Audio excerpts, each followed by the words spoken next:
Welcome to the WCS America Premier League. We're in the round of 32 in the winner's match of Group C. I'm axslav here with Rotterdam, casting live from New York.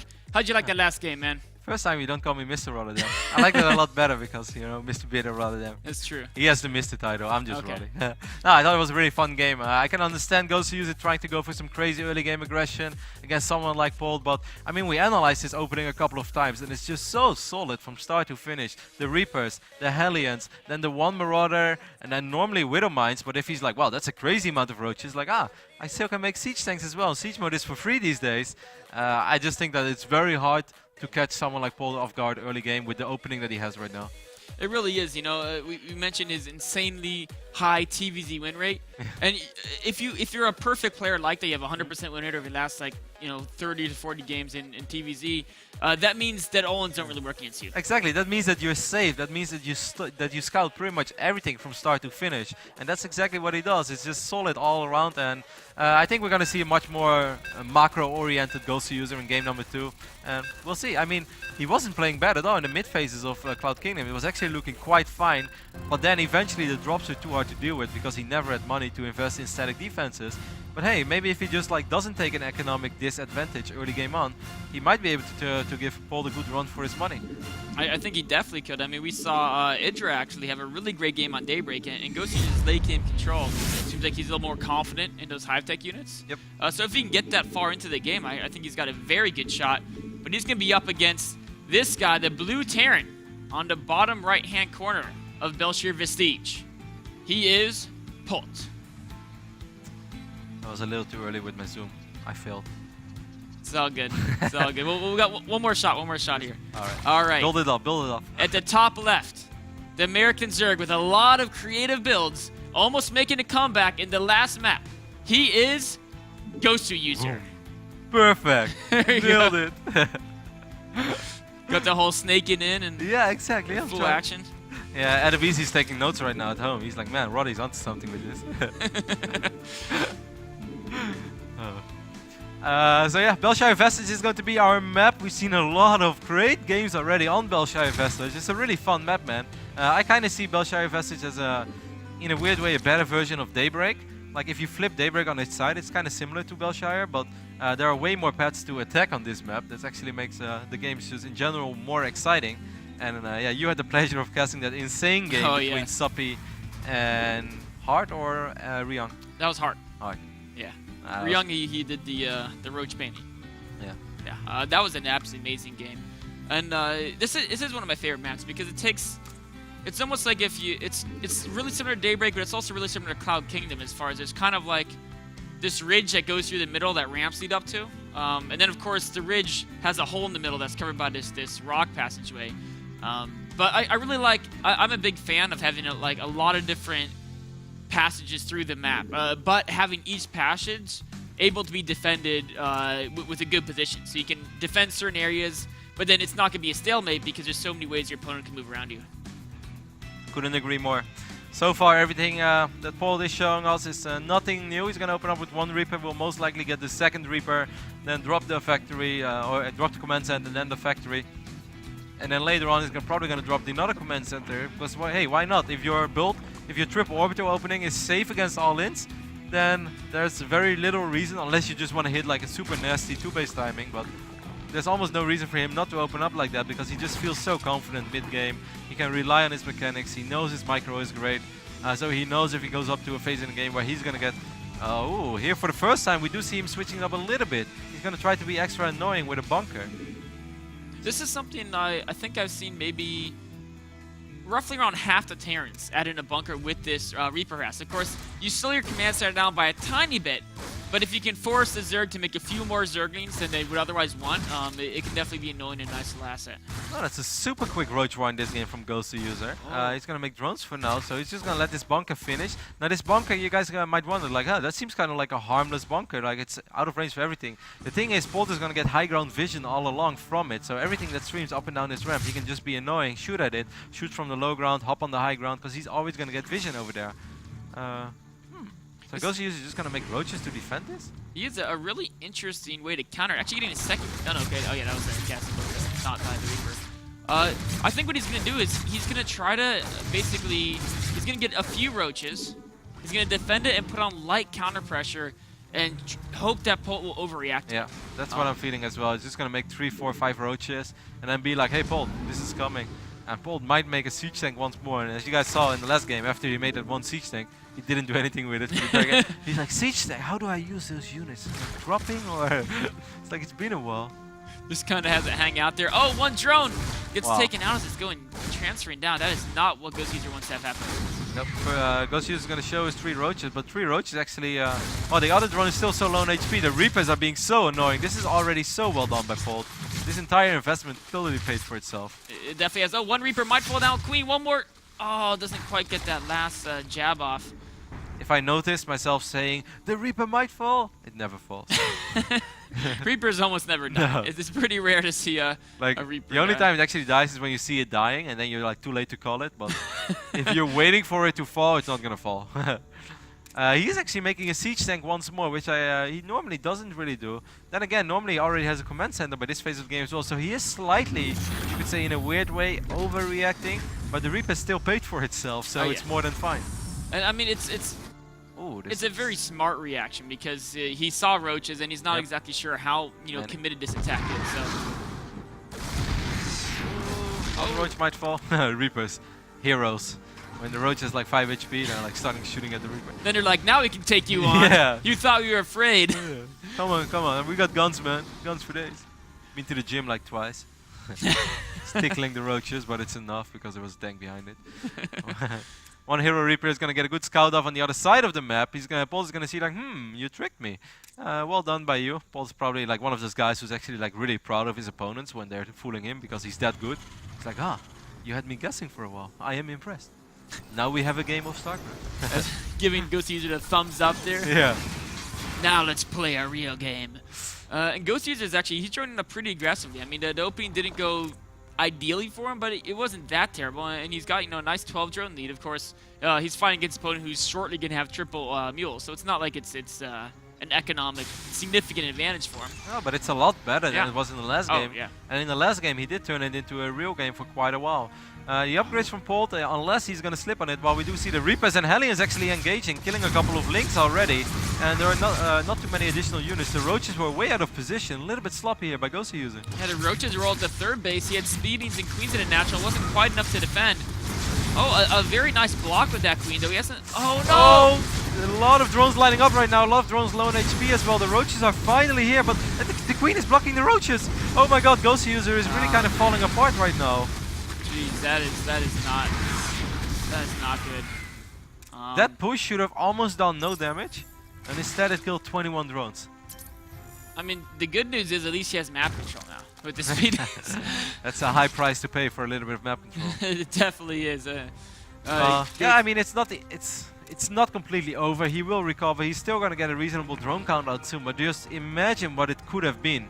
It could have been so much better than it actually is right now. It really could have. I mean, right now he could be building his 4th hatchery. He could have full saturation on all 3 bases, going up to 6 gases if he wanted. Yep.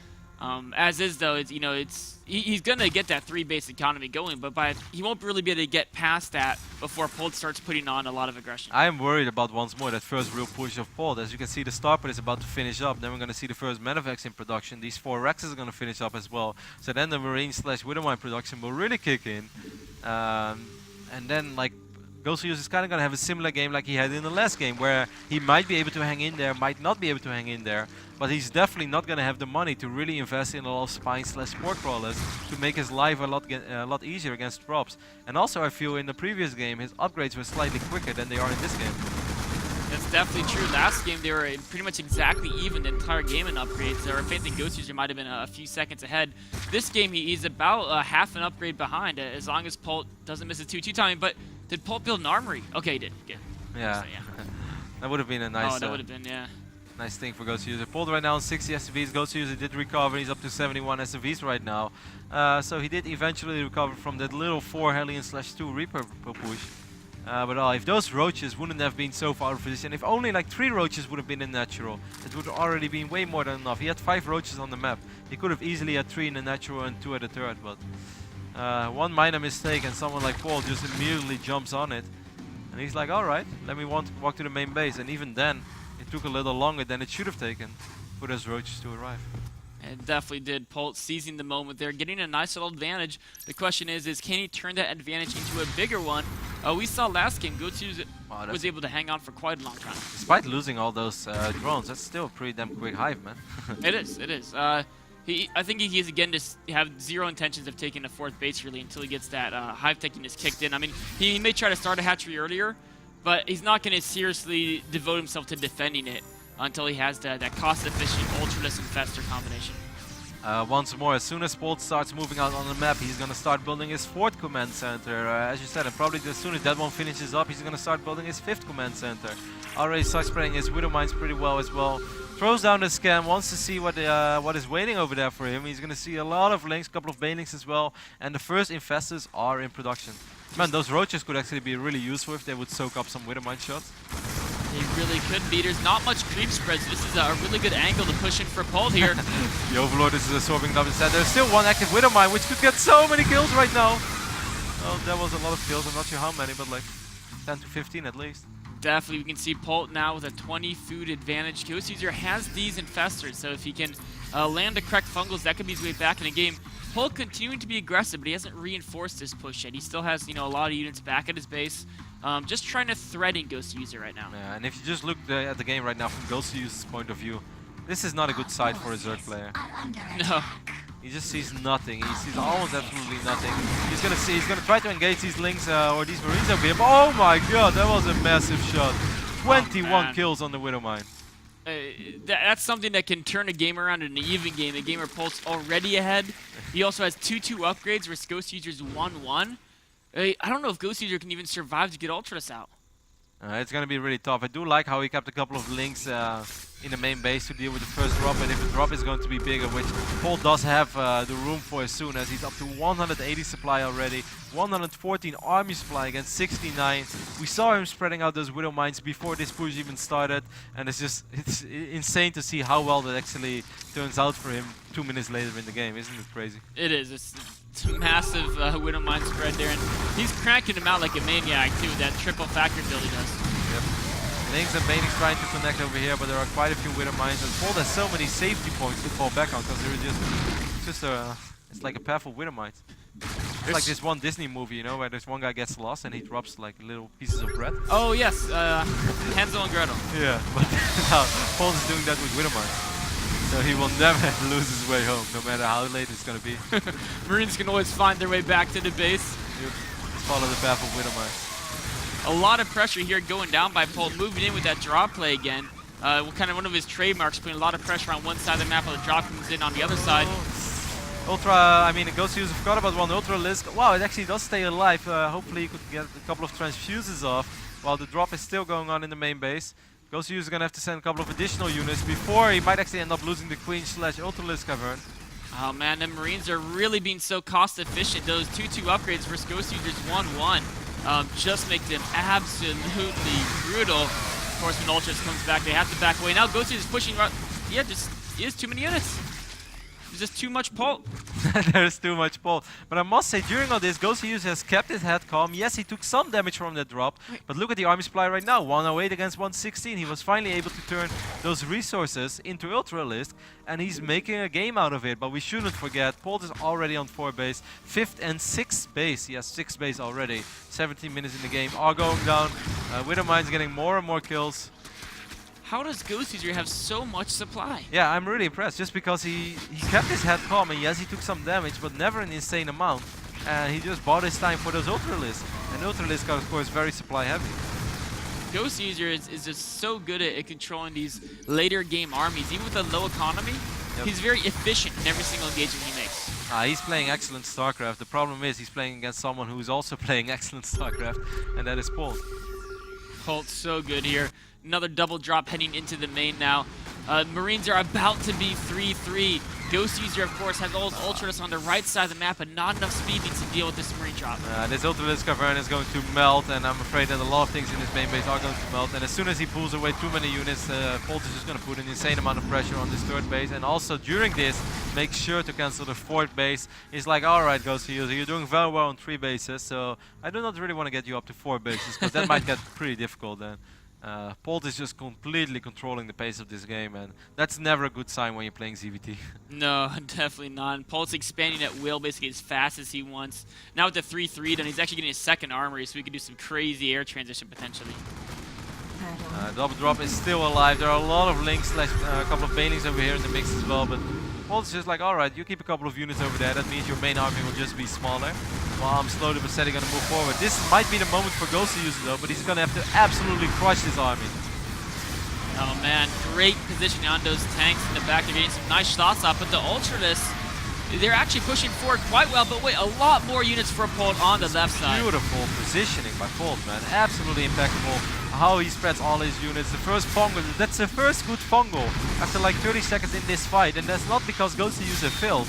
That's because Polt was spreading his units oh so well. During all this, Polt is like, hey, my drop's still alive as well. Picking up Queens, picking up Banings, still saving those Marines. God, Polt is just playing on an incredible level. He really is. He knows with his economic advantage, he just wants to keep trading, and it's going to starve Goswser out.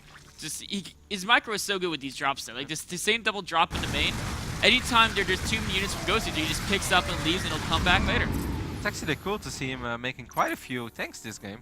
It's actually something I haven't seen him do in quite a while. He made 1 tank last game, but that was definitely a safety tank. But now he actually has 7 tanks as a serious part of his army. I think it could be a reaction to the Infestor style Goswser is showing, because, I mean, Widow Mines are really great, but versus Infestors, it's pretty hard to kill them unless you have that 13 range siege tank. There's still a couple of Widow Mines, of course, in the mix as well. A lot of links and banelings die immediately. These Ultras are going to try to make a final stand. Goswser is actually doing pretty well, but Polt is just like defensive layer after defensive layer. He's still dropping in the main base as well. Few Ultras are still alive though, and most of the buy units have actually died, so these 1-2 remaining Ultras will actually be able to clean up everything. But of course, this is just a small portion of what Polt is eventually able to produce. He's even dropping the fusion core right now, and hey, reinforcements have arrived. Goswser is, you know, he's taking his battles, he's trading well, but he can't replace his losses. It's too far behind in economy, and Polt's gonna take that one. You know, just kind of similar to the last game. He gets an early lead, and then he just hammers it home. Yeah, it's a real shame that those 4 Hellions/2 Reapers did so much damage that those Roaches were out of position, because otherwise I would really love to see Goswser try to turn this into like a game where he doesn't actually have this or an economic disadvantage, but Polt just looks so good. Like everything he did from start to finish I think looked very good. It did. It's picture perfect TVZ play. Potentially later down the road we might get to see Goswser show off a ZVT where he's not too far behind, but of course not in this group, because we're going to see Polt advance to the round of 16 off the back of some just great multi-pronged, positional, macro, micro. Every aspect of his play was just absolutely fantastic there. Another really big surprise either, considering the fact that he is known to be so good already in this matchup, and then MLG is like, well, Polt, we really like you. Here are 3 Zergs in your group. And Polt is like, oh, thank you. Thank you, yeah. This is nice. America, freedom! Freedom for the Terrans against the Zerg race there, just absolutely pretty much dismantling Goswser in that second game. So Polt's going to advance to the round of 16. Goswser is going to fall down to the final match of the day. He's going to await the winner of the match between Idra and Revival. That match will be coming up after a short break.